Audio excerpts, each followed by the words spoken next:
आज मैं एक बहुत बड़े साइंटिस्ट से मिला जो कि ड्रग के ऊपर काम करते हैं, मतलब ड्रग के बारे में रिसर्च करते हैं। उनका जो बैकग्राउंड है वो बायोटेक से है और एक बहुत बड़े फार्मा कंपनी में वो काम करते हैं। तो इसे ही मिलने के बाद हम लोग बीच में बहुत सारा बातचीत होने लगा। ऐसे ही उनसे बात हो रहा था, तो बात करते करते उन्होंने मेरे से एक सवाल पूछा। बोला कि जो आयुर्वेदिक मेडिसिन है उसको हम लोग इंजेक्टेबल फॉर्म में क्यों नहीं बना सकते। और सेम सवाल ना हर मेडिकल के स्टूडेंट जो भी है उनके दिमाग में आता है कि हम लोग आयुर्वेदिक मेडिसिन को इंजेक्टेबल फॉर्म में क्यों नहीं बना सकते। और बहुत लोग ने पूछा भी है मेरे से। तो इसका एक मैं क्लियर कट आंसर देता हूँ।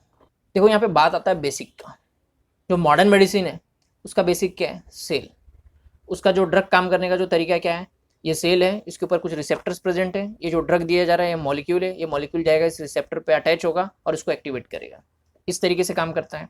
या फिर रिप्लेसमेंट के तौर पे, जैसे अगर हमारे बॉडी में इंसुलिन की कमी है तो हम लोग बाहर से इंसुलिन दे देंगे, बरोबर है।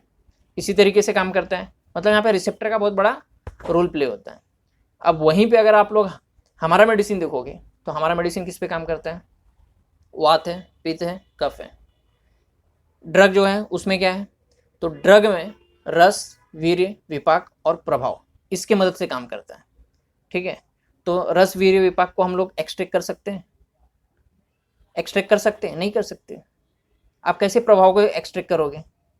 आप कैसे डिसाइड करोगे कि ये पर्टिकुलर ड्रग के अंदर ये जो पार्ट है यही अपने प्रभाव से एक्शन दिखाता है? ये आप फाइंड आउट ही नहीं कर सकते हो। समझ में आ रहा है? तो इसीलिए पॉसिबल नहीं है, पहला रीज़न। दूसरा, अब दूसरा रीज़न ये है कि जो इंजेक्टेबल चीज़ होता है उसका पीएच और हमारे ब्लड का जो पीएच होता है वो मैच होता है, और वो एकदम प्यूरिफाइड फॉर्म में, मतलब उसमें किसी भी तरीके का कंटामिनेशन नहीं है। क्योंकि हमारा जो ब्लड वेस्कुलर सिस्टम है पूरा क्लोज सिस्टम है, बरोबर।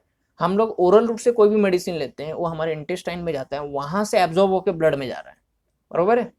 बीच में मेम्ब्रेन है, कोई भी चीज़ डायरेक्ट ब्लड में इंट्रोड्यूस नहीं किया जा रहा है।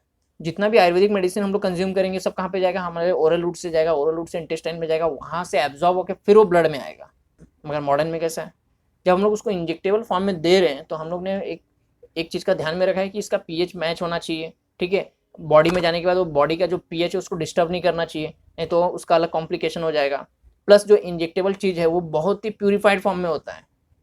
उसमें अगर थोड़ा सा भी कंटामिनेशन होगा तो इसका मतलब हमारे पूरे बॉडी में सेप्सिस डेवलप हो जाएगा। समझ में आ रहा है कि नहीं आ रहा है? अब हम लोग आयुर्वेदिक कोई भी काढ़ा है या फिर कोई भी चीज़ है उसको अगर हम लोग इंजेक्ट करने जाएंगे तो हमारे बॉडी में सेप्सिस डेवलप हो सकता है। उसका पीएच, हमारे ब्लड का पीएच मैच नहीं होगा, पहला बात। ठीक है। अगर बनाने का जो तरीका है उसमें कंटामिनेशन आ सकता है, वो हमारे ब्लड में जा सकता है। समझ में आ रहा है कि नहीं आ रहा है? तो इसलिए पॉसिबल नहीं है। तो आपको बहुत अच्छा आंसर मिल गया होगा इसका। तो ध्यान में रखना कि आयुर्वेदिक मेथड से हम लोग इंजेक्टेबल नहीं बना सकते। हमारे संहिता में, हमारे शास्त्र में जो चीज़ बताया है, ठीक है, उसको हम लोग को उसी तरीके से यूज़ करना है। हाँ, उसको हम लोग मॉडर्न वे में उसको हम लोग अलग एडवांस तरीके से यूज़ कर सकते हैं, मगर इंजेक्टेबल जो फॉर्म है ये थोड़ा सा डिफ़िकल्ट काम है। मुझे नहीं लगता कि हम लोग किसी मेडिसिन का प्रभाव एक्सट्रैक्ट कर सकते हैं। मुझे नहीं लगता किसी मेडिसिन का हम लोग शीत और उष्ण वीर्य को हम लोग एक्सट्रैक्ट कर सकते हैं। तो ये थोड़ा सा दिक्कत वाला चीज़ है। ठीक है। अगर आप उसको प्यूरिफाई करके जब उसका क्या बोलते हैं मॉलिक्यूल को निकालने जाओगे तो फिर वही बात हो जाएगा कि ये जाके रिसेप्टर पे काम करेगा। बात सही है कि नहीं?